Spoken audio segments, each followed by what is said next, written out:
Good evening. Welcome to the August 25th meeting of the Granville Exempted Village School District Board of Education. It's 6:30 and we're going to start the meeting. Please pledge allegiance. I pledge Allegiance to the flag of the United States of America and to the republic for which it stands, one nation, under God, indivisible, with liberty and justice for all. Take roll, please. Dr. Cornman? Here. Ms. Deeds? Here. Mr. Janice? Here. Mr. Miller? Here. Commendations. Yes.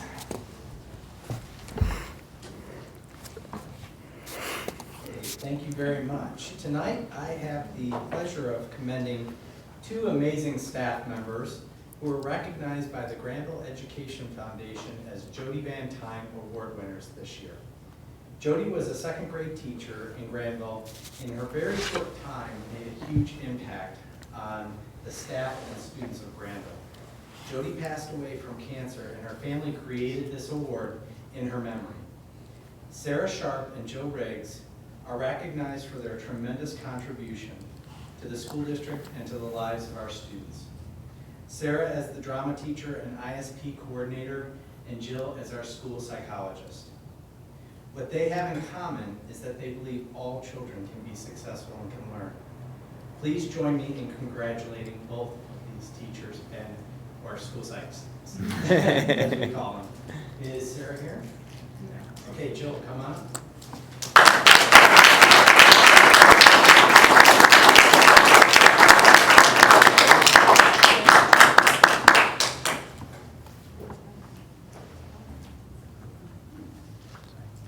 And if you've never sat through an ETR, which is an evaluation team report, it is a very exhaustive process. And I have to say, I don't think I've seen a person do as thorough of a job as Jill Riggs. She truly is a class act and amazing at her job. So thank you, Jill. Now I'd like to recognize Emily Goins as the Granville Schools Dow Excellence in Math and Science Education Award winner. Emily is a third grade teacher and is a fantastic math teacher. Emily was recognized for her ability to maximize her students' growth in mathematics.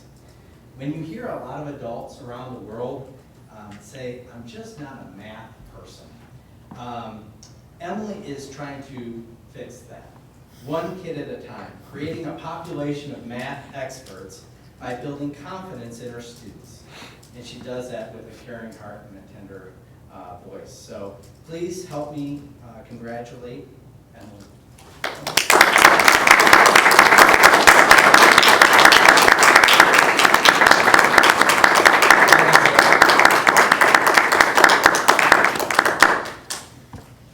Now, this motley crew that's next, I've never seen them in this type of outfit. So I'd like to commend our transportation department, and specifically Joe Liff, Larry Holbrook, and our transportation supervisor, Kim Cleary.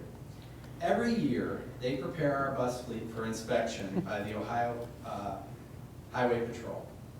This is an exhaustive process that takes a ton of time and talent to ensure that our fleet is ready for students come August. They are quietly behind the scenes, making a huge impact on our ability to educate the students of Granville. Their primary role is to keep students safe on their way to and from school. Please join me in thanking and recognizing Joe, Larry, and Kim, and the entire transportation department, especially this year, as they have to navigate the construction that has been taking place in Granville during the first week of school. Congratulations.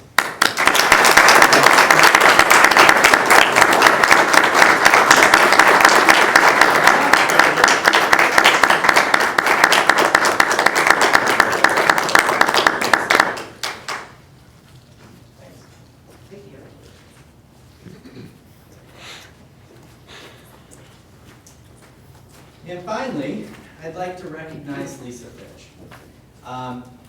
This sounds corny, but I had a dream 3 years ago of centralized registration for Granville schools. And Lisa made this dream a reality. This year, when new parents came to register their children, Lisa greeted them with a warm smile and a friendly face, and got all their information populated into our student information system. This single point of entry into our system dramatically reduces the errors in the data, which is critical to our success. Ms. Fitch also transitioned the district to a new timekeeping system called Veritime that integrates our sub-management system, ASOP, with our payroll system. And finally, over the past year, Lisa has been charged with learning the EMIS system. It is a state system, which means it's extremely complex and doesn't make any sense whatsoever. So EMIS is our student information system that is our data warehouse of all of our critical information. It's absolutely essential that this information be accurate and timely. She has been a model for everyone this year because she modeled what it's like to be a lifelong learner. So thank you, Lisa, and congratulations.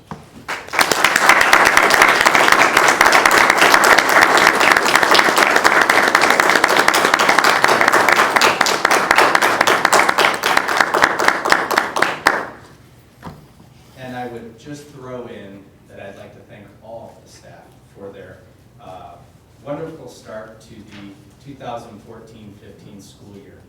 They do a tremendous amount of work over the summer to prepare for the little students that walk through their doors, maybe not little at the high school, but it's a lot of times they don't get the recognition for the work that they do over the summer, preparing for success that happens during the school year. It's not an accident. So that concludes my commendations. Now, you do not have to sit through the rest of the board meeting, so you will not hurt our feelings if you get up and leave at this time. But I just wanted to let you know. Thank you. Thank you, Jeff. Thank you.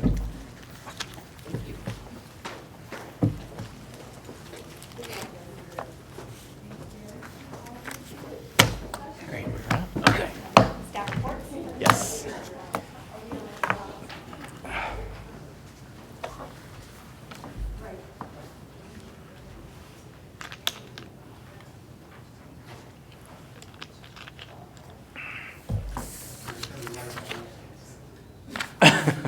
It's going green. That's good. It'll show up in a minute. Yep.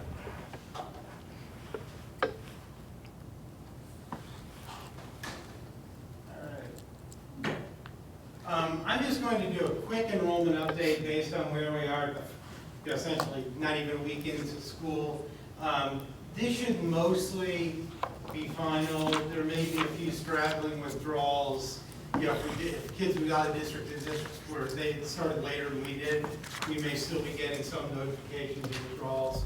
But this should be pretty accurate for where we are at the beginning of the school year. If you take a look, remember last year we finished the year at 2,460 students. We are at 2,423 right now. We are down 37 students from a year ago. This is actually a little bit less than we had anticipated being down, but we are indeed down. If you look at the longer range forecast, we're still looking to slowly decline, probably about average about 15 students a year over the next 4 years. Again, that's not quite as dramatic of a decline as we had seen. The one caveat I will make in here going forward is I have not factored in any additional students from the potential new developments out on River Road. It's still not 100% clear how much development that will truly be, and especially the apartments I think are further along. I guess I've heard they're starting to actually do a lot of ground clearing now. But again, they're not marketing those to family with kids, so we may not end up with a lot of kids out of there. the development across the street from there, it's still not clear how many homes there are going to be, and if it's truly going to be developed. So I've not factored in any kids from either of those developments. It's just more just the normal course of moving in and out. If you look at where the kids have come from and compared, essentially we are ahead 16 kids from where I expect, actually maybe a little bit more than that, and it's almost all in first grade. We have added 30 kids in the first grade from last year's kindergarten class. That is the largest increase we've had in first grade as far back as I have the data into around the year 2000. Even during the boom years when we added big chunks of homes and big chunks of people in first grade because we only had half-day kindergarten, I think the most we ever added in one year was 25. And this year we have added 30. If you look at all the other grades combined, the forecast was off by one student. So you see we're up 16 kids and 15 of those are in first grade. One thing I suspect, I'm going to take a little bit more detailed look into exactly who these kids are, how many of them are move-ins versus ones who've been here. To the extent that they're move-ins, looking at the data, it appears that the majority of those families are in the case where the first grader is probably the oldest child, if it's a multi-child family, because we're not seeing, if it wasn't, we'd be seeing some bumps in the other years. The only year we have a little bit of bump in is third grade, where we got 6 more kids than we had been anticipating in third grade. And so again, that's just a small percentage of the first grade increase. So what I'll probably end up doing is we're gonna try to identify those families that are move-ins, and I will probably contact the families and ask, are there more coming behind them that we, as we're planning our enrollment, that may make a difference over the next couple of years. Because again, if you think about it, the normal, semi-normal 2 years apart for kids, if these are the older siblings, that means the younger siblings will be in kindergarten next year. And so it's something we'll take a look at over the next couple of weeks. Kindergarten, we ended up with 129 kids this year. We have been forecasting all along about 132, so we're pretty much right in line with what we were expecting. Remember, right now I'm actually expecting that grade to be much larger next year. Even without this potential influx, we were looking at about possibly 150 kids next year. We'll have a better idea of that come spring when we do the pre-enrollment for kindergarten, but the census data and plus the mobility we've been seeing is kind of indicating that that should be a much larger class than the last 3 have been. Finally, just looking across the 4 buildings, this doesn't look a whole lot different than when I showed this slide when I was doing the 5-year forecast back in May.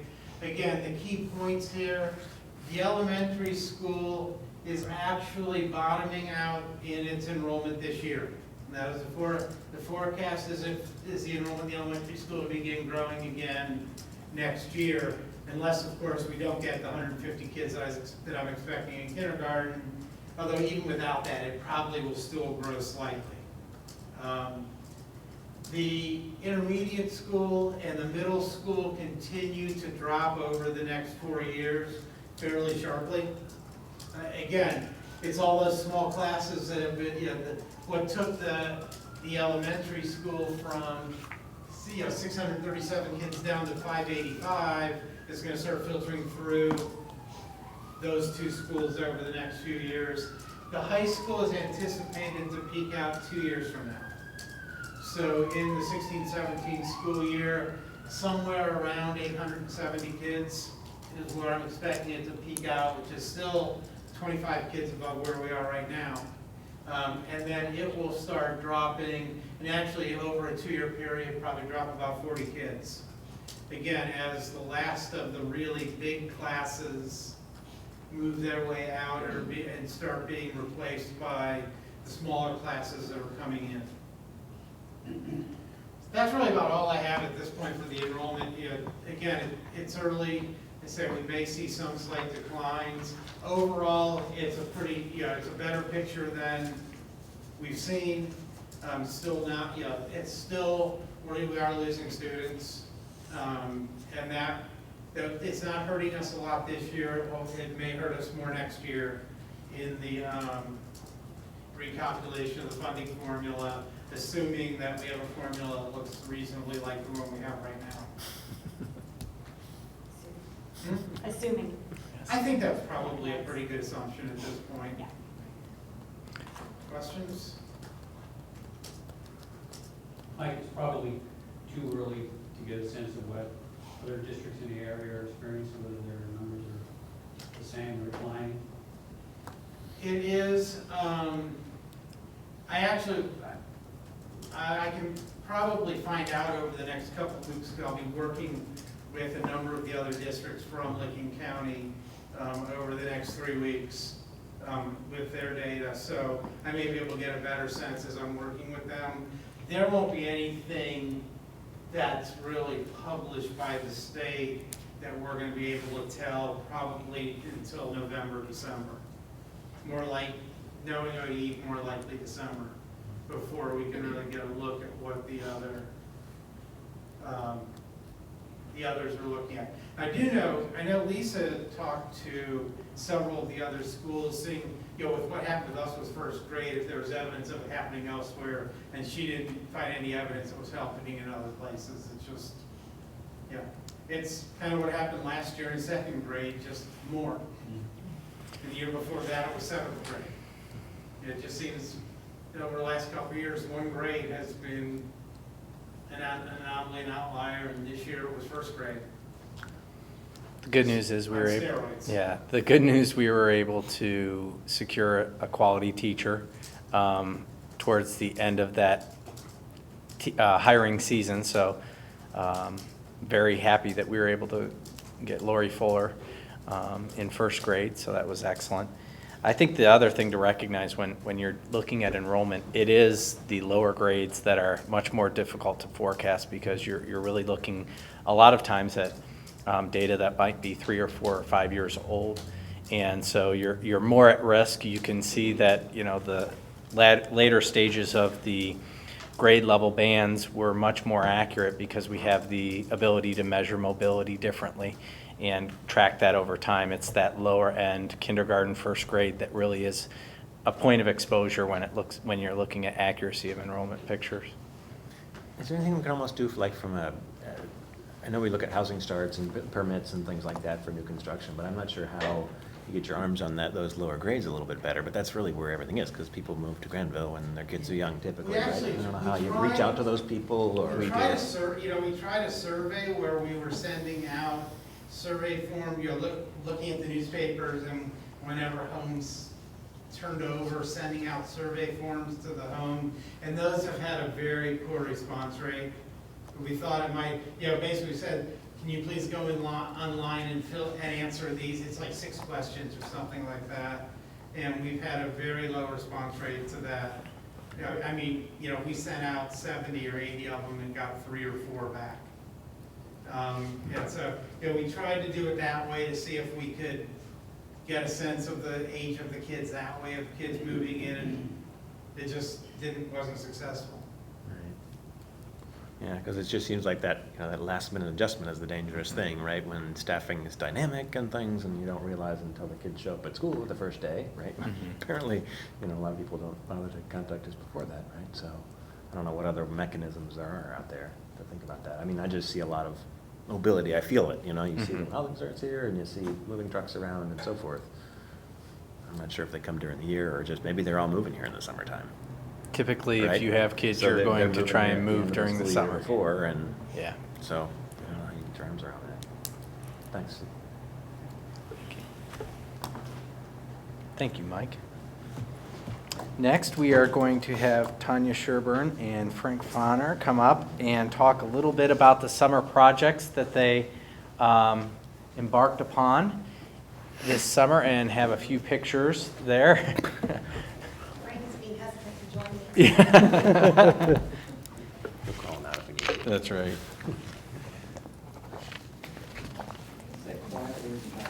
Good luck. Good luck with that.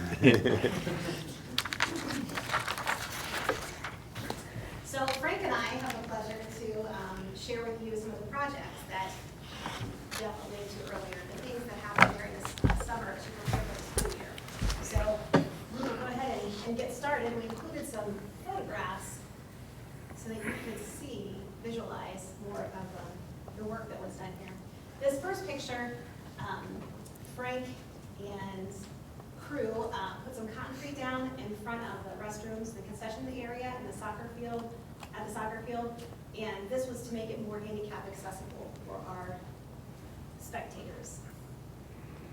This is the wrestling wall that is in progress right now. The construction started on August 18th, and it was a little late from when we wanted it to start.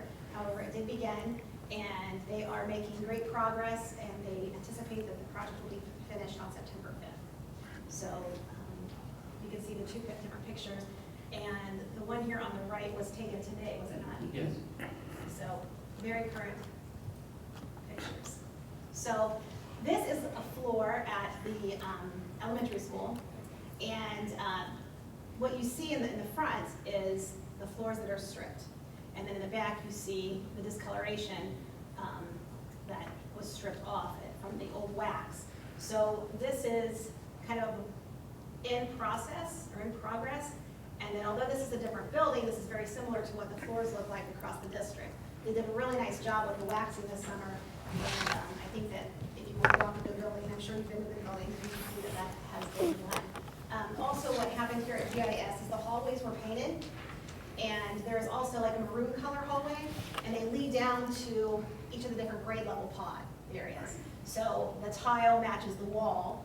You can probably see that more easily in the blue hallway on the left. We also put in 4 classrooms of Forbo, and you can see the carpet on the left, a couple of pictures, and then what the Forbo looks like. And it looks really nice in the classrooms. It's a very durable material, long lasting, so we're excited to have that in our school buildings. I think it makes it much more warm and inviting. We had a downpour, well, several this summer. And actually, this was on my first day of work. Yeah. It was. And so we had some failing issues there. And I'm going to let Frank talk about the office, the repair here to the roof. The last time we did the repairs, we kept having flooding, as you know, in the building. And it would end up down here and it would be a giant pond. So what we did, we put overflow curbs on the building in 4 spots. But what we failed to see, because nobody really looked at the return airs, as you looked at them with the vent that's sitting on the left-hand side, you couldn't see that the curb risers weren't up high enough. They just appeared to be high enough, so everybody assumed, which comes back to bite you.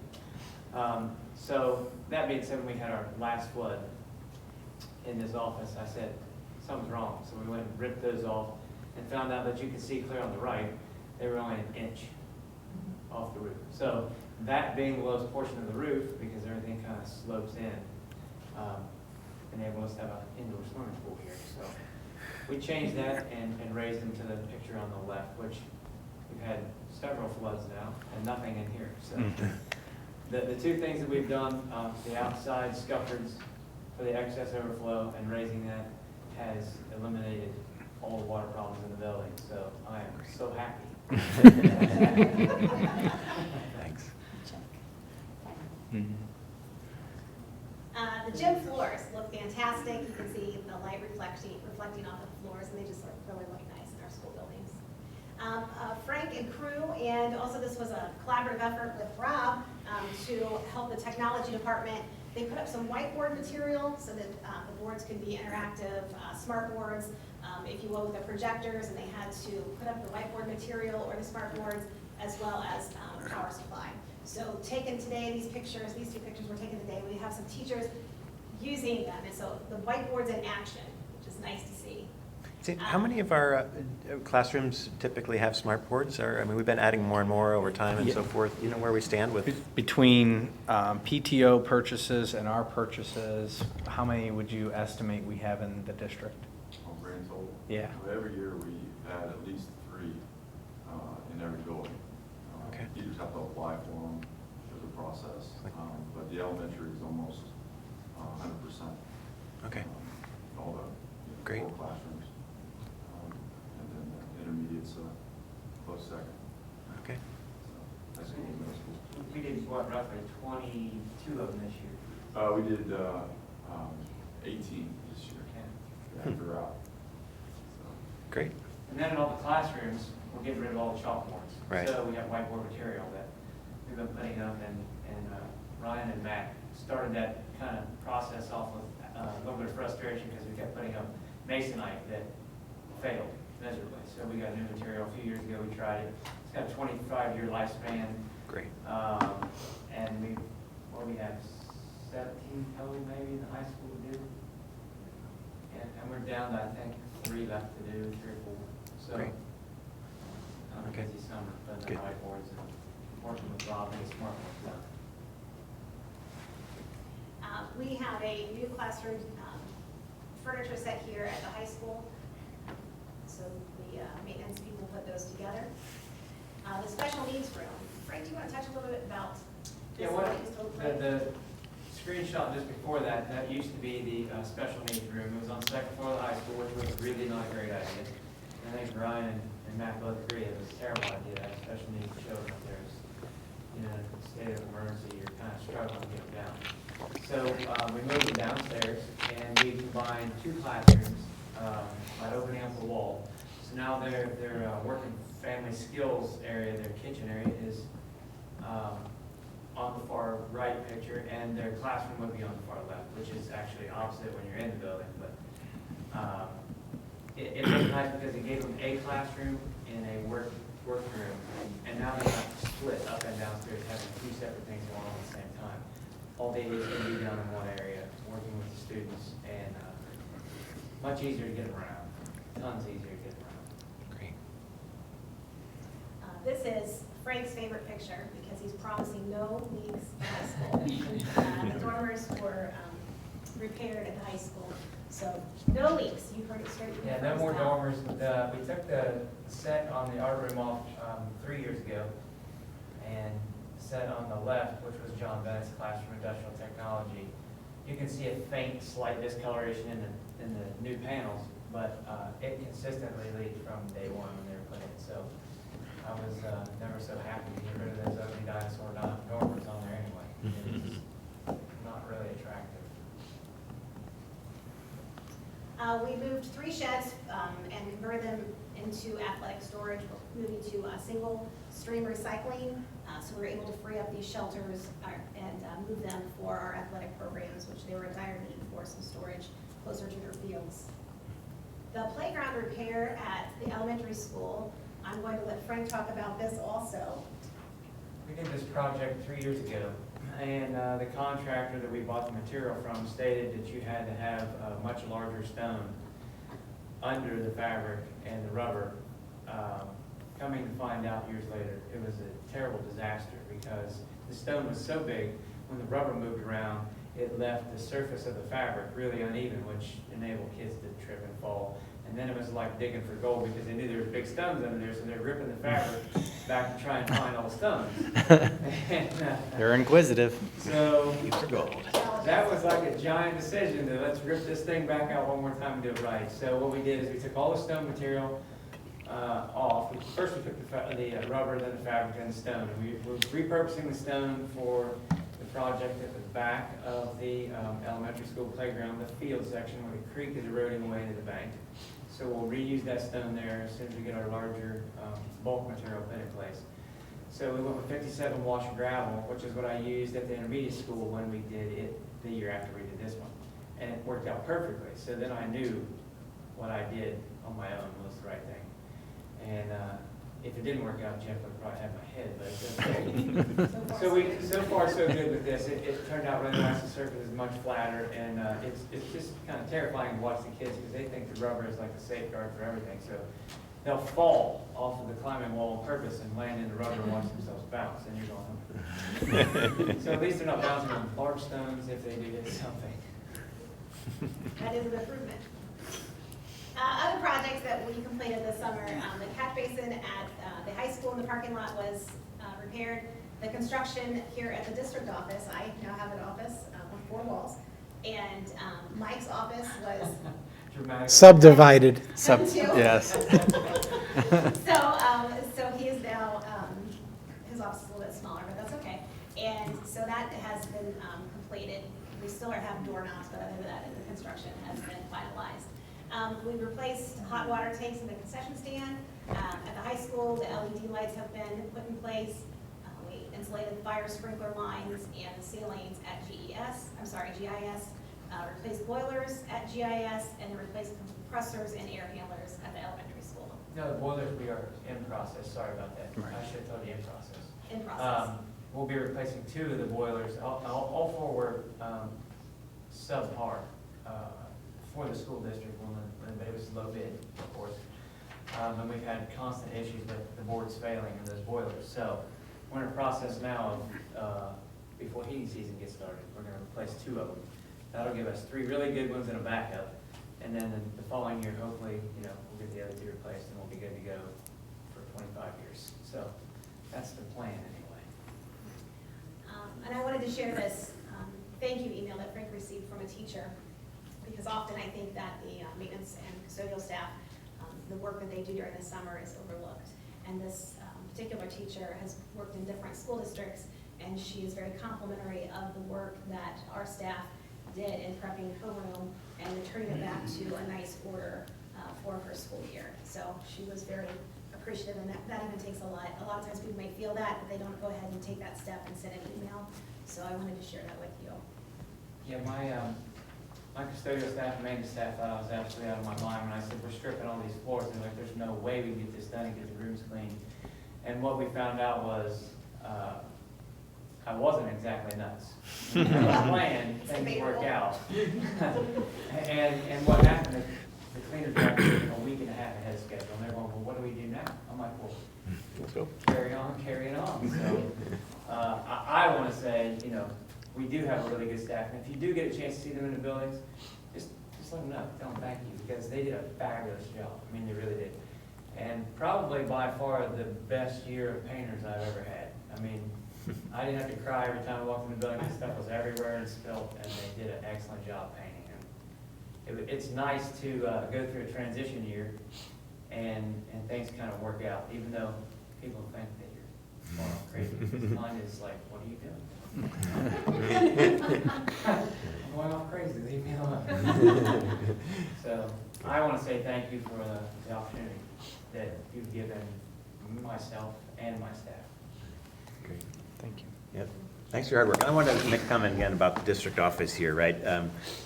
Thanks for the creativity to come up with the solution to be able to put more in the same space, right? We now have GRD here, which is a lot busier, and it meant that we had to rearrange and have smaller offices and use closets when need be for offices or whatever, right?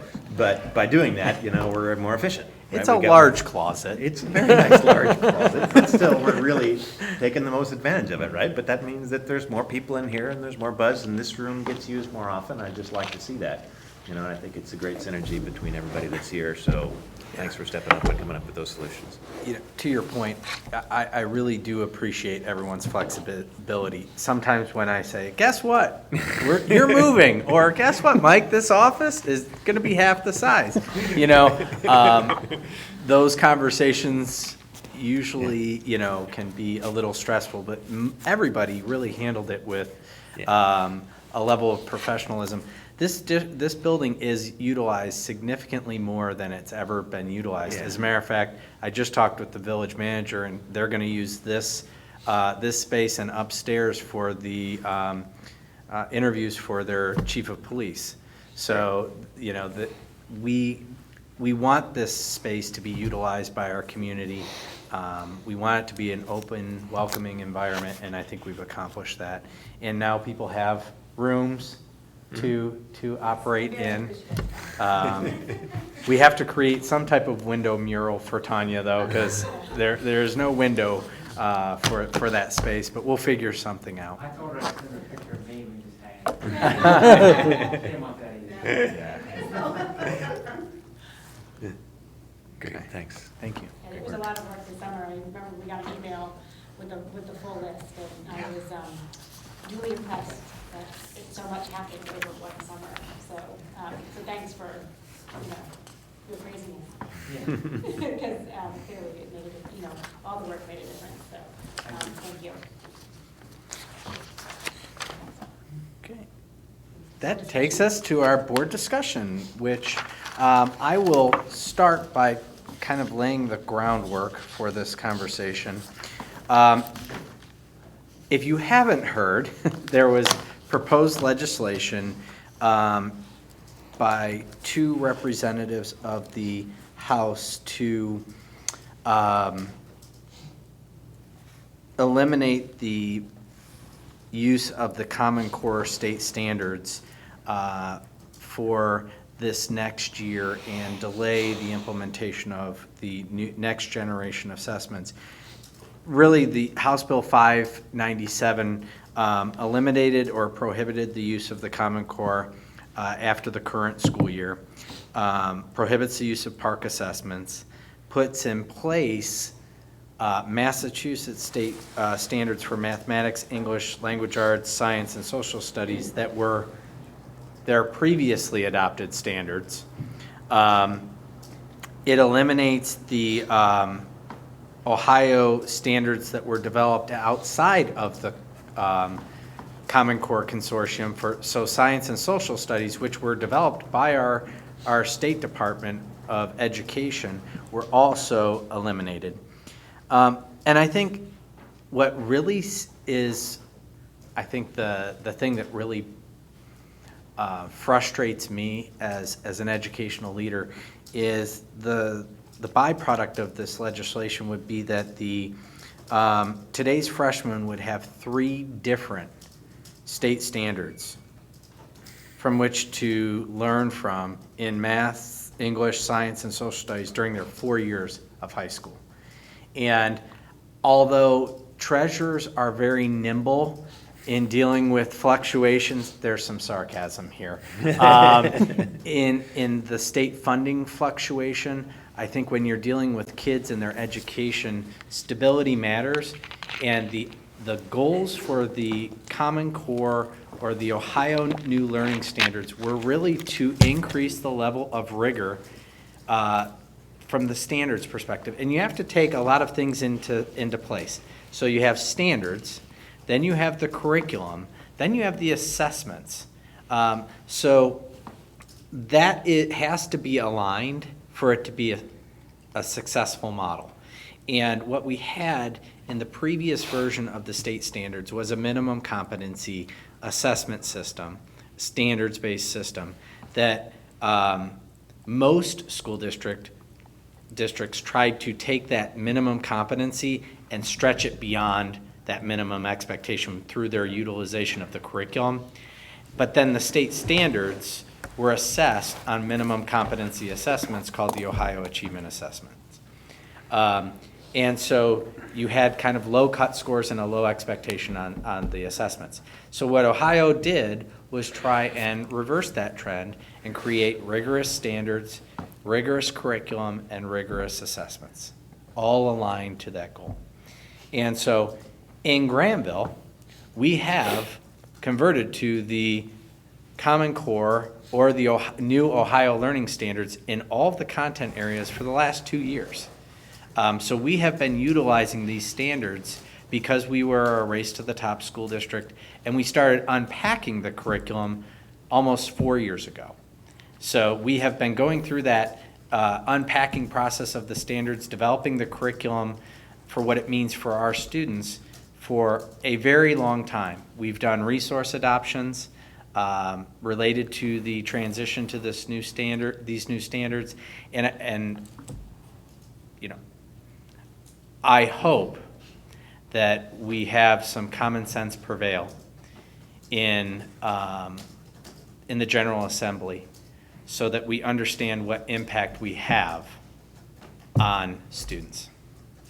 Just for the benefit of the Sentinel audience, could you define a little more clearly what unpacking the curriculum is? Yes, absolutely. So what we have is we get a set of standards, and we ask teachers to work collaboratively to understand what those standards really mean, and what those expectations look like at each grade level. So it's a set of conversations that teachers have very intentionally, looking at nouns and verbs within the sentence standard or the standard sentences to really understand what that looks like and feels like in the classroom. And developing that shared understanding builds consistency at the grade level. And so those conversations are critical for success of implementation. And teachers really learn a lot about the standards by going into that in-depth conversation while they're unpacking. So it's really a breaking apart to bring it back together and roll it out to students. And to that Thank you extent- for helping. Yeah, and to that extent, the curriculum that's developed to meet those standards is really local. Correct. Right? Based on, our vision of what we think our kids need to learn to meet those standards. Correct. And the assessments are a necessity to be able to measure. Absolutely. So when you talk about a minimum competency standards that we had several years ago, we always looked at that and said, okay, based on what we expect our students to know and be able to do, this is what the expectation is for kids in Granville. That's really the curricular decisions that teachers make on a regular basis. But they're they're rooted in those standards. Now that we're moving to a college and career readiness expectation, that conversation has been more about where does the rigor come from in the standards, and how do we make that rigor come alive in our classrooms through an engaging curriculum, and then how do we assess so that students can generalize that information and replicate it in any testing environment that they encounter, so that we really get at mastery learning.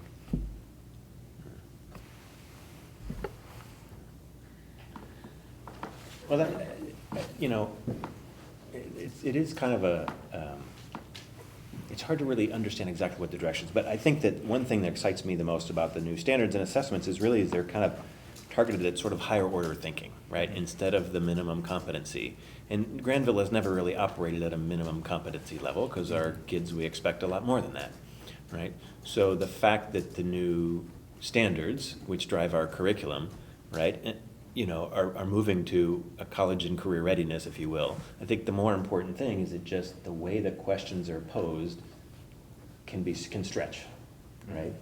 And I think that it really encourages that kind of thinking, right, to get there. Mm-hmm. And if the standards do change based on this new bill or whatever, right, it's really kind of cutting the legs out underneath of this transition that it's been a long time in the coming, not just in Granville, but amongst many states collaboratively to get there. So, and I think an important recognition is, because I've heard some misinformation that locals didn't have any say in those standards, and I'll bring you back to a meeting, I think it was in my first full year when we really started talking about the adoption of the new state standards, and this Board of Education did adopt them, and we did so knowing that we were moving to a more rigorous expectation for students. And so this local board did exercise its authority and vote with information about the standards. And we've developed the curriculum locally and made local curriculum decisions. The math program we've just adopted. Right. That was our decision. Correct. And so, what we choose to read in the high school English classes, those are all our decisions. They're not, forced on us by the standards. Again, the standards are really just what you expect students to know, and how we get them there is our decision. Correct. So, I guess I do find that somewhat frustrating that some of the motivations behind this bill are based on misinformation, that it's a federal program when it's not. It was developed by the National Governors Association along with teachers and educators, that there's no local control or local decisions in the process of the Common Core, and that's just not correct either. And while all of that is really frustrating, the point that you brought up, and I only read about it today really, that frustrates me the most, is that none of this is good for teachers or students. That an incoming freshman class will be learning under 3 different standards, and really not until the class of 2021 will a group of students be under one set of standards if this bill passes. So, because it's 2 years of Massachusetts, 1 year of Common Core, 2 years of Massachusetts, and then whatever else beyond that, which we don't even know. So I find that really frustrating, not just for students, but for teachers who are already negotiating a new evaluation system, and this would just make it even more, I think, scary and complicated in the sense that they don't even really know on what we're supposed to be evaluating them. So I'm glad we are moving forward with this resolution, but in the latter part of the agenda. So. Yeah, I think, I mean, just if you look at what's happened here locally in the last couple of years, the transition to the new standards, which has driven our conversations and our own development of curriculum, has been fantastic, right? And the conversations that happen amongst teachers about how this is implemented and actually the learning that happens with the kids in the classroom. You can really feel that difference when you walk into our schools today. That wasn't there before, right? And I credit this as a part of it, right? And it will be really nice when the assessments align, right? Because, you know, I think historically, you know, there's a lot of testing, and I really encourage, I know this year we're eliminating several of the tests that we've done in the past to bring that number down to a more manageable level. And with these new assessments, I think that's gonna help enormously as well, to not have as many tests, but have ones that are focused truly on the curriculum we're teaching. So, yeah. Jeff, how many members of the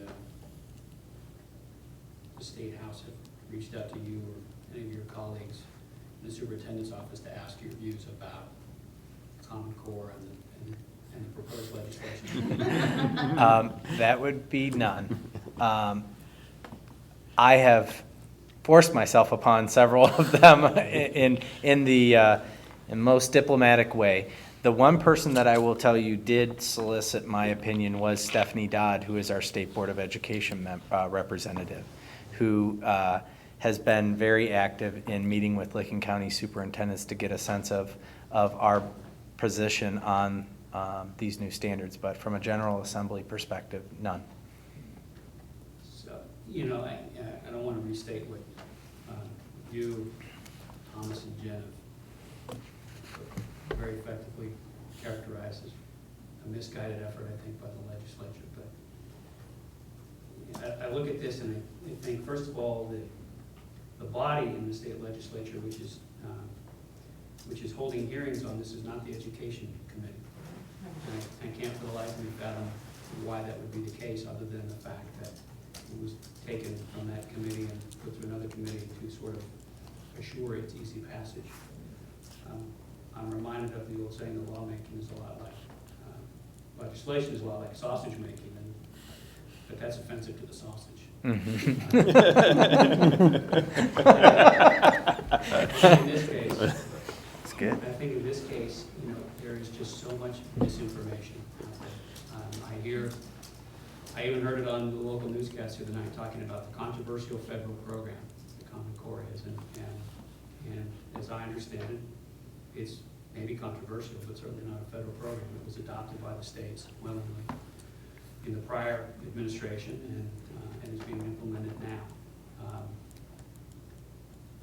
There are a lot of things that it's not. It's not a federal mandate. States chose to do so. It's not perfect. It has standards that are not yet fully perfected, vetted, implemented. It's not complete. It's not done. But what it is aspirational. It says that we can do better. It says that the standards should be higher, that we should undertake more rigorous curriculum, more rigorous testing, which is going to be hard. The test results are gonna go down. I think everybody expects that, and in and of itself, I don't know that that's either good or bad. I think it's just a realistic way of assessing what a harder curriculum is. But frankly, I think that's what we need to do. I think when we look at quality of education, where we stand, and how we're preparing our kids to compete in a global economy, we need to do better, and we need to raise the standards. And to me, as I said, I think that's what this is all about, and it should be hard. As you point out, we've invested a lot of time, a fair amount of money in our district, and I presume in other districts around the state. And so now there's a proposal to throw out a program that's not fully implemented. As a taxpayer, all I hear is a giant flushing sound when I hear that kind of rhetoric. It makes no sense to me. As a parent, I want higher standards. I want more rigor. I want our children to be challenged, to be pushed, to be prodded, to have to stretch. As a taxpayer, I want higher standards. I want a better product out of the district. And I'm not just referring to our district. Frankly, if this was just about Granville, it really wouldn't be that big a deal. As Thomas pointed out, our standards have always been high. They're not going to go down. But if you think about what we want our kids to be able to do after they graduate from high school here and they go off to college and they perfect their education, they may want to come back here. They may want to come back here and pursue a career, find a job, settle down. That means we have to be able to ensure them that there are good jobs available, good wages available. Our state spends millions of dollars every year recruiting businesses from out of state to get them to relocate here.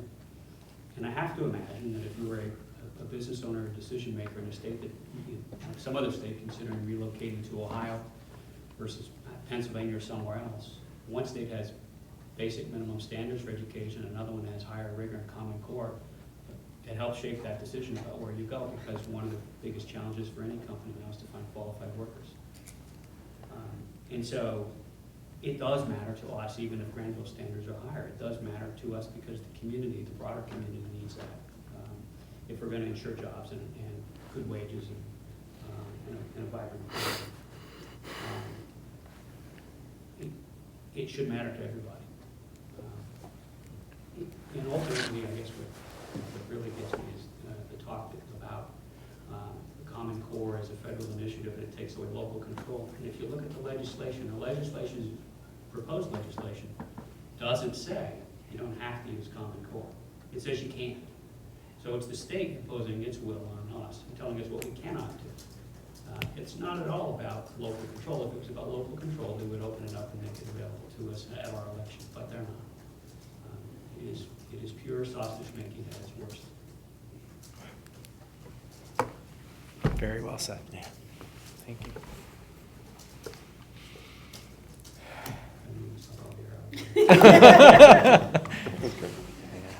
Just a quick question. Do you know why they chose the Massachusetts standards? Yes. So about 10 years ago, in a changing of the guard, so to speak, and a conversation about how to increase the level of rigor in the state standards,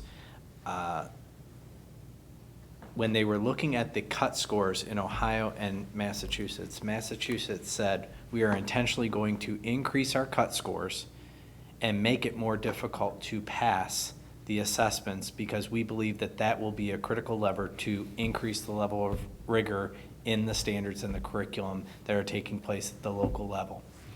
Ohio, at that same time, decided to keep our cut scores where they were because they did not want districts to drop significantly in their rankings. So it was a very intentional conversation. Massachusetts took one direction, Ohio took another, and I think what you saw was Massachusetts' line of trajectory increase in performance. Ours was a slightly more flat line increase, but it was really more of a function of the rigor of the assessments versus the standards. But it, like I said, if they're all aligned. So if you're expecting more from an assessment perspective, that ultimately drives what you expect in your curriculum and in your standards. A perfect example of that is what happened at Granville High School 5 years ago when they moved to the ACT quality course and end of course exams. I knew I was going to get it at one point. What the high school did at that time was say, OGT isn't enough. Let's look at those end of course exams, and they're much more rigorous than what kids experience on the OGT, and they're course specific. And that assessment drove conversations at the classroom level, the grade level, to increase the level of rigor for students. And what you saw was an absolute increase in performance across all measures, OGT and end of course exams. That's what happened in that other state. Thanks. You're welcome. Anybody?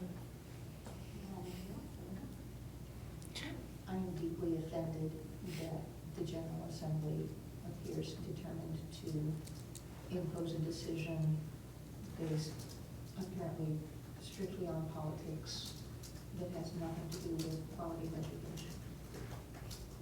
It's indefensible. Completely agree.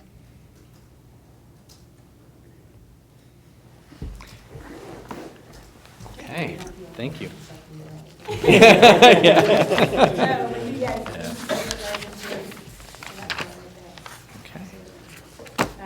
Public comment? Yeah, at this point in the agenda, we will entertain public comments. If anybody would like to address the board, please come to the podium, state your name and address, and you can speak for up to 3 minutes. Seeing there is none, we will move on. Okay. I think our only board report tonight is from Thomas, Granville Education Foundation. Yes, the Granville Education Foundation met just recently for the first time of this school year, welcoming 2 new board members, if I'm correct. Laura Romano, Dr. Yeah. Romano from Denison. and also Sally McClaskey is now officially a new Yes. trustee. Yes, All that's right. correct. Under the leadership of Amy Mock as the new president of the GEF. So the GEF is engaged for a great new school year. And along with that has started a fall grant cycle where they're very enthused to utilize a lot of their assets to really help disperse them to teachers, right? They have been thinking a lot about the resources that they can bring to bear, and the GEF has not only ongoing support from community members, but a significant endowment that they really want to find good homes for in our schools.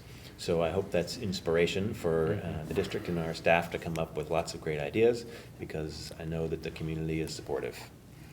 So I think it's going to be a great start to the new year.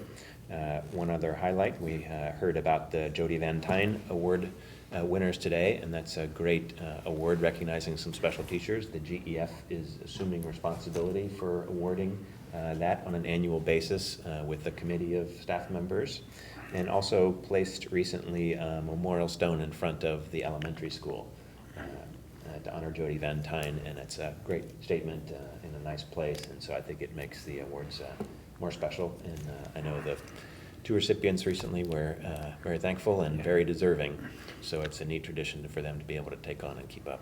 Yeah. Thank you. Yeah. Okay, excellent. We will move into our action agenda, and the first action item is 10.01, resolution to oppose House Bill 597. So moved. Second that. That was a great motion. I'm going to go ahead and read the resolution, which is called Maintaining Rigorous Standards for Ohio Schools and Students. Whereas the state of Ohio, through the State Board of Education, adopted new standards for English language arts and mathematics in June of 2010. And whereas the standards are the result of Ohio's partnership and work with other states in a process initiated by the National Governors Association and the Council of Chief State School Officers. And whereas the standards are designed to move from a minimum competency expectation to a college and career-ready standard and challenge our students with more rigorous benchmarks in order to better prepare them for success in a competitive global economy. And whereas Granville schools have seen the value of the new standards and have implemented these standards for 2 years and are currently preparing for the next generation assessments by investing thousands of hours and dollars in curriculum development, professional training, resource adoptions, and student preparation. And whereas Granville Board of Education intentionally supported full implementation of the standards and exercised full authority for adopting their own curriculum and instructional methods and materials. And whereas state representatives have introduced House Bill 597, which seeks to prohibit implementation of these standards, essential to the best interest of students and their preparation for success. Now therefore, be it resolved that the Granville Exempted Village School Board of Education hereby registers its continuing support for the new Ohio standards and asks the Ohio legislature to oppose House Bill 597. And be it further resolved that members of the Ohio General Assembly be encouraged to support the diligent work of Ohio school districts to implement the more rigorous Ohio standards for Ohio's public school children. And be it further resolved that the treasurer be directed to spread this resolution upon the minutes of the Granville Schools Board of Education, and that copies of the resolution be forwarded to all members of the Ohio General Assembly, the State Board of Education, and the Governor of the State of Ohio. Great. I think we've had discussion, so anybody would like to add anything else? Well done. I would also suggest when you send it to OSBA, they probably Yes. are Yeah. collecting resolutions, but then please take the roll. Ms. Deeds. Mr. Janice. Aye. Mr. Miller. Aye. Dr. Corman. All right. Thank you for everything as a Board of Education. Your intentionality is fantastic and your leadership is fantastic, so thank you. Speaking of leadership, item 10.02, we need the appointment of a delegate to attend the annual business meeting of the Ohio School Boards Association, and I think I might have overstepped and put Jen's name in already, but but I know that she's been willing to do that in the past, So so. moved. Any other nominations? Take it. Mr. Miller. Aye. Ms. Deeds. Mr. Janice. Dr. Corman. Aye. Okay, can I go? Yes. All right, 10.03 is the maternity leave for one of our employees. So moved. Second. Mr. Miller. Aye. Mr. Janice. Aye. Ms. Deeds. Dr. Corman. Aye. We had a quick question about that, sorry. Oh. Sorry. We have somebody who's gonna replace Ms. D for the time she's gone? Yes. Okay. Yes, That's what I believe that we do. Okay. I will double check, but I believe that we have a person filling in for a guidance counselor at the elementary, and we're hoping that that person can continue. Yep. 10.04 is one unpaid leave of absence for one of our employees, just one day in October. Second. Any questions? Ms. Deeds. Mr. Janice. Aye. Mr. Miller. Aye. Dr. Corman. Aye. Next item is 10.05, which are our bus routes for the 14-15 school year. A copy is on file in district office, but I will tell you that all of the routes and stops are assessed by our safety committee. That includes members of the GPD and the Granville Fire Department. And there really were no changes from the prior year's drop-off and pickup locations and the routing. So moved. Second. Does that include the detours? No. This was pre-Granville Road. Yeah, Newark Granville Road. Okay. Mr. Miller. Aye. Mr. Janice. Aye. Ms. Deeds. Dr. Corman. Aye. Excellent. The next item is 10.06, which is our annual approval of the TAD Sports contract, which is Clint Cox in our weight room and athletic training program. This contract we have an increase of about 2%. We also added a little bit more personnel because of the number of students that were participating in the program, both male and female. So. And it is also a- has an extra allocation because we have Oh, learned yes. that because of the function that they are performing, that they must be part of SERS, the State Employees Retirement System. And so we have added in additional money to comply with the SERS requirements. So moved. Is it a, never mind. Is it full-time? No, it's. No. So, but aren't they an outside contractor, not an employee? It or is doesn't there a matter. marriage? It has to do, it has to do with what duty they're performing and whether it is a regular duty within a school district, and weight training for athletes is a regular duty within a school district. It makes no difference if the provider is an employee or is a contractor. It actually has been in the law for a while. Okay. Mr. Janice, Ms. Deeds, Mr. Miller, Aye. Dr. Corman. Okay, this next item, 10.07, is substitute bus driver pay rate. And after I get the motion, I'll talk a little bit about it. Second. So, in a previous board meeting, we were encouraged to look at all of our sub pay rates.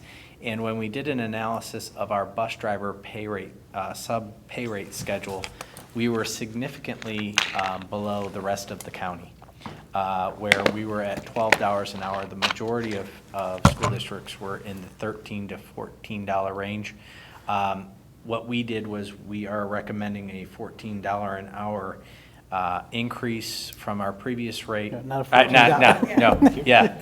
Let me say that one more time. We're recommending a $14 an hour rate of pay to get us more in line with the rest of the county, but also it fits in line with our base pay rate and our extra trip pay rate. So it's below both of those, but it gets us more competitive. And if there's an area that we need to stay competitive in, it's bus drivers. They are very difficult to find and secure and train, getting their CDL and all of the licensure required to drive a bus. So the outcome probably was not the outcome that really was desired from the initial catalyst of the conversation. However, I do believe that this is advantageous for Granville in the long run. Do you anticipate any further Increases? yes? I don't at this time. When we looked at the substitute pay rate, although it has not been changed for a long period of time, one, we continue to attract substitutes to our district. So from a supply and demand perspective, we're getting an adequate number of substitutes. But we're also more in the middle of the pack when it comes to the rest of the county. So we're not at the end of the spectrum like we were with the bus drivers. Is that accurate, Mike? It is. Yeah. Thank you. Ms. Deeds, Aye. Mr. Janice, Aye. Mr. Miller, Aye. Dr. Corman. The next item, 10.08, is a contract for the Learning Spectrum, which is an outside provider for 2 special needs students for the academic school year. So every once in a while, what we have in Granville schools can't meet the needs of a student that has specific learning needs, and so we contract with another agency to provide that service. So we have 2 students that are going to be going to the Learning Spectrum.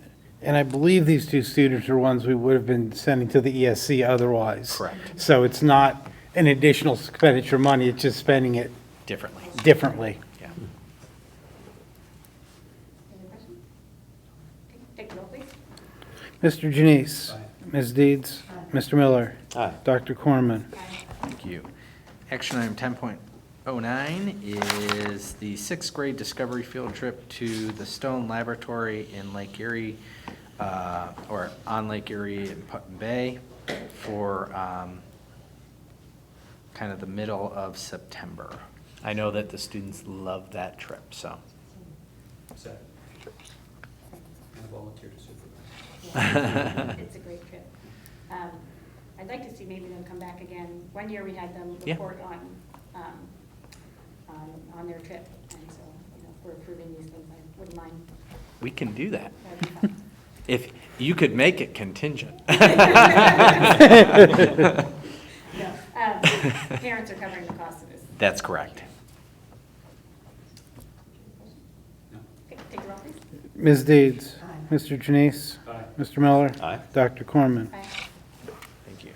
1010 is our contract with KidSpace Incorporated, which really is our SAC program before and after school at the elementary and the intermediate school. This contract was adjusted last year and increased, so this is not an increase based on last year's contract. And we have historically changed the rate up for them every other year. Second. What's the cost of parents of this, or do we? It's completely separate from the school district. It is really a rental agreement for the space. Okay. So I really could not tell you their cost structure. Amy could. Yeah, someone utilizing it could. It's worth everything. Yeah. It's a great system, right? Yeah. Glad we can support it. We took advantage of it for our team as well. Take the roll. Ms. Deeds. Aye. Mr. Janice. Aye. Mr. Miller. Aye. Dr. Corman. Aye. Thank you. 1011 is a teacher for the hearing impaired. This is a contract service agreement for, on a monthly basis for a student that has a hearing impairment. So moved.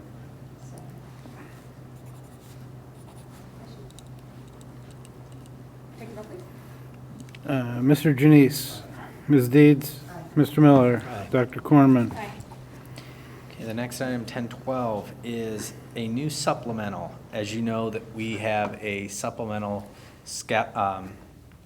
job descriptions for athletics and clubs and extracurricular activities that a lot of times either a community member or one of our staff members fulfill. I'm recommending a new supplemental to coordinate our vendor assessments. So what do I mean by that? Every year at the high school, we are a testing site for ACT, SAT, the PSAT, a lot of assessments that our students take in order to go through the college application process. And that is a service that we provide.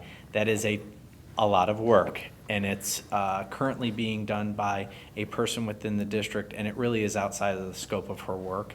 And it is done on many occasions outside of her school day, especially on Sunday or Saturdays. So I believe that it is in the best interest and in a level of service to our students and parents to create this new supplemental.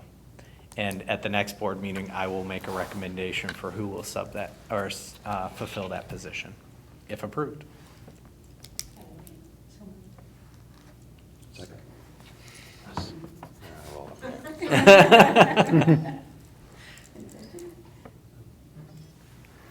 Ms. Deeds. Aye. Mr. Miller. Aye. Mr. Janice. Aye. Dr. Corman. Thank you. 1013 is an update to the OTES evaluation policy. I sent you a document that outlines some of the permissive language that was created by the General Assembly towards April, May, June timeframe has now been embedded into our evaluation structure. And in order to take advantage of that structure, the board has to have approved it after May. So this is our board approval so that we can evaluate people that are skilled on the evaluation system every 2 years if their value-added growth is at or above. And accomplished, we would evaluate every 3 years. There are other provisions, though. I don't want you to get the sense that we're not evaluating a lot of people. We already have stipulations in our current policy that if you are a new employee within the first 3 years, you are evaluated every single year. If you are at the end of a contract cycle, so you're on a 3-year contract, at the end of that 3rd year, no matter where you're at, we evaluate that employee to make sure that we feel comfortable recommending a continued employment status. So this is just fulfilling that requirement so that we can move ahead with our language. I will say that this is also a policy that continues to be reworked with the collaboration of the Granville Education Association. Second.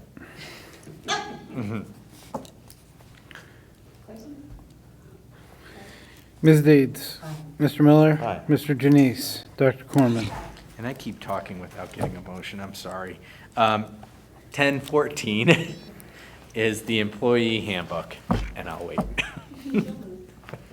Second. Now I will talk. This has been a long time coming. This process started about 3 years ago. But really, an employee handbook is a guidance document for administration and staff, employees within the school district to help them understand what the expectations are of the organization. So this particular document includes Ohio Revised Code, board policy, collective bargaining agreement language, the Office of Professional Conduct Standards, a variety of different policy documents combined into one document as a resource for staff. It also includes in it an employee code of conduct that really guides our process for handling issues that we may address as administration, which builds consistency across the organization. So it's really a supportive document, and I think it's supportive to all involved. That's why it was collaboratively created by the association and the administration over the last several years. So I am excited about bringing this new document to our employees and helping to bring clarity to what it is that we're expecting from our employees.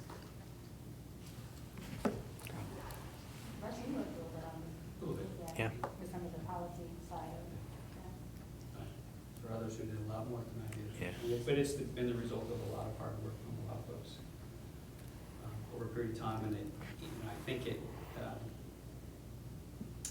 carries out the important board policies, or codifies, I suppose, important board policies, and sets, as Jeff indicated, some clear standards. I think it will be useful.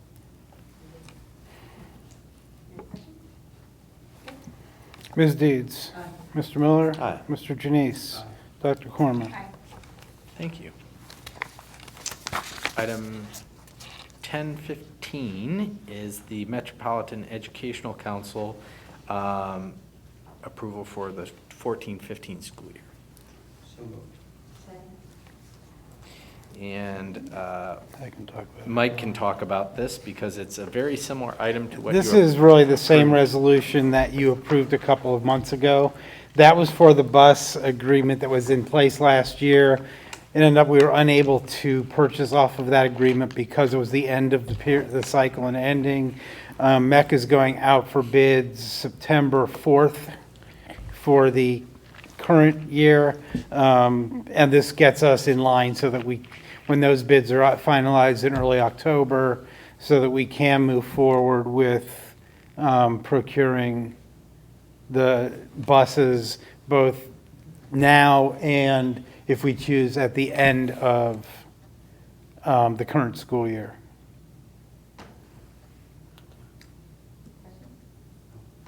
Take roll. Mr. Janice? Ms. Deeds? Mr. Miller? Aye. Dr. Corman? Okay. Next, we have the consent agenda, 11.01A through C3. So moved. And I will call your attention to the donation of $100 from WITS for my ice cream eating. I don't see the approval of Janelle on here. Was that in August 25th? I think we already did that.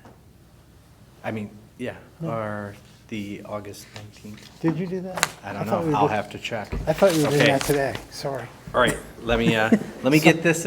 Sorry about that. No. We'll double check that real quick.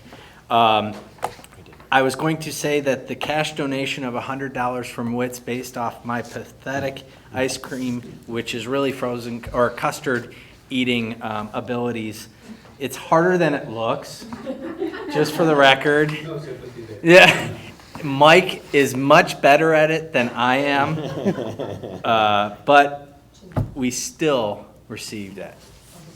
Yeah. Oh, we did do it on Yeah. that one? Okay, sorry. Thank you, Amy. Did you eat at least $100? No, I did not. No, I did not. But my daughter does work there, so I do frequent it quite a bit, unfortunately. Several items from a former employee, Tom Burkett. Upon his retirement, he donated to the Granville Middle School. And then I know several of you have been up to the Granville High School garden, Jim Redding's garden. The Granville Studio of Visual Arts donated a mural to that area, and it's gorgeous. It is. It's absolutely fantastic, and I want to thank the GSVA for their work, specifically Annie Casciato and Paul Hamilton. They really did a fantastic job, and it was really nice to see the kids unveil the mural and really get to highlight their work. So I'd like to highlight that. Then I'd also like to call your attention to the supplemental contracts and our volunteer. That's our consent agenda.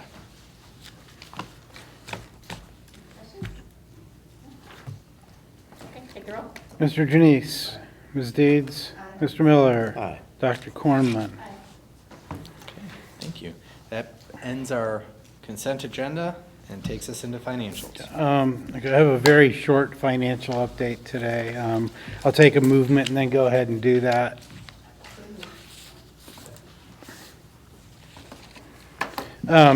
You should have gotten it the other day, on Friday. It's only 2 pages long.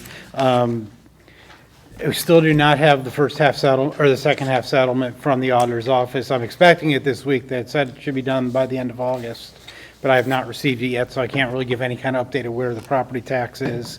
The expenditures, I think after 2 months, we'll have a better sense than after 1 month of where we were. So the only 2 items I wanted to highlight in here, you see on the unrestricted aid, the parts that are circled at the bottom, it indicates that this year, 2015, we are still going to be funded at the cap level by the state, which is actually a 10.5% increase from last year.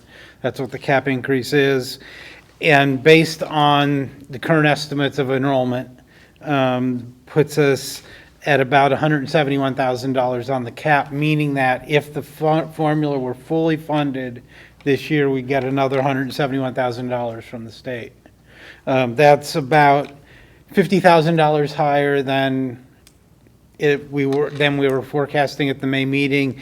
That is primarily because of all those first graders you saw on my forecast. Is the enrollment at that time estimate was only 2,403. We were, of course, at 20 kids higher than that. Those 20 kids are bringing in the difference in the amount of money in those 2, and because we're on the cap, all it's doing is adding it on to how much further we're on the cap than we were before.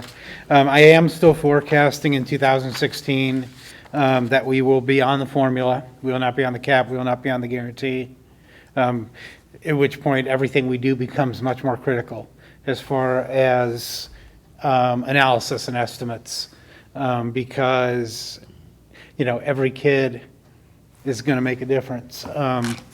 One of the things that I'm hoping to, I've indicated you I'm meeting next week with Colleen Grady, who is the Education Policy Director for the House. She asked to meet to talk about some ideas as far as she's starting to look at the formula for next year and for the next budget. And one of the points, we talked to her about this when we met with her probably 6 months ago, and we will bring up again and talk again, is that in doing the state share index, it would be incredibly helpful to us from a planning standpoint, for at least for that part, to use a prior year enrollment rather than continually updating it as we go through the year. because that makes forecast, when that thing is changing every 2 weeks, it makes forecasting really difficult. It would be nice to also have the funded ADM based on the prior year. I think that will bring that up, but I think it will be a much harder sell. I think we can make a good argument that just do it every year, update it not every 2 years like they've been doing, update it every year, but do it on a prior year. And I think that will help considerably with planning and forecasting moving forward and give us a little bit more certainty in doing our forecast. So that'll be one of the areas that I again emphasize with her when I meet with her. I think it's a week from Wednesday, I'm meeting, or Tuesday, I don't remember, Wednesday, the 3rd, 4th, whatever week from Wednesday is. So I just want to bring that up. The only other graph, you see the second page, is the cash flow graph, and again, it's showing us now with the passage of the levy being in a good place. Well, a better place, certainly a lot better place than we were this time last year, where we're looking, even in January of 2015 at our low point, still having a $2 million balance, which is a far cry from hoping we stayed above zero, as we were last year. And then with that, actually by January 16, growing to closer to $3 million as the new levy is fully put into place and fully operational. How much is the state share contribution per pupil? This year it's $5,800, but our index is about 34%. So we essentially get $2,000 roughly per student from the state.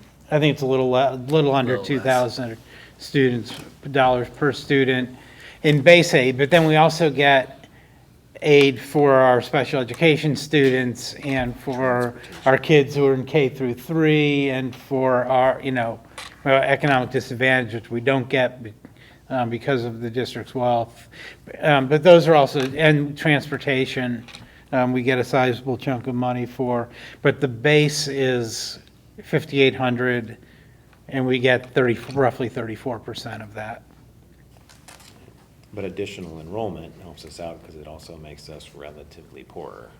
Not till next year. Until next year. Okay. This year, the state share index is frozen at the 2014 level. So it makes no difference what happens to our enrollment this year. Okay. It stays at the 34 point whatever it was last year. All that the change in enrollment does by having more kids is, if it's $2,000 per kid we're getting, instead of getting it on 2403, we're getting it on 2423. Yeah. And so there's the almost $50,000 that's the change in where we are in the cap. So that's the only place that impacts this year.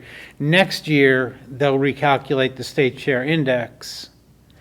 It'll have a 2-year adjustment because they didn't adjust this year, which is something we're also going to lobby for. That's probably not the best thing going forward. Those 2-year adjustments can be kind of significant. Other districts more than us, but even for us, we're over 2 years, we're going to have lost a couple percentage points of our students. And so it makes it drops us by 3 or 4% in 1 year in the state share index, and that's pretty substantial. You want to see it every year? You want to allow for it to be every year?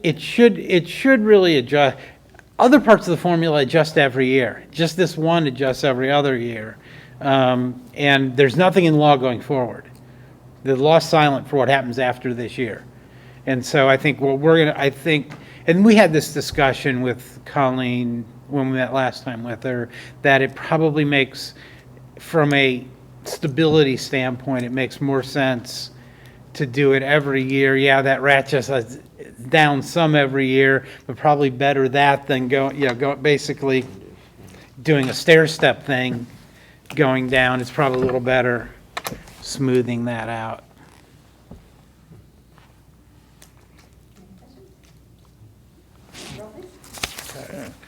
Ms. Deeds. Mr. Janice. Mr. Miller. Aye. Dr. Cornman. Aye. At this point, I'd like to entertain a motion to enter into executive session to consider the employment of a public employee or official. So moved. Second. Ms. Deeds. Mr. Janice. Mr. Miller. Aye. Dr. Cornman. Aye.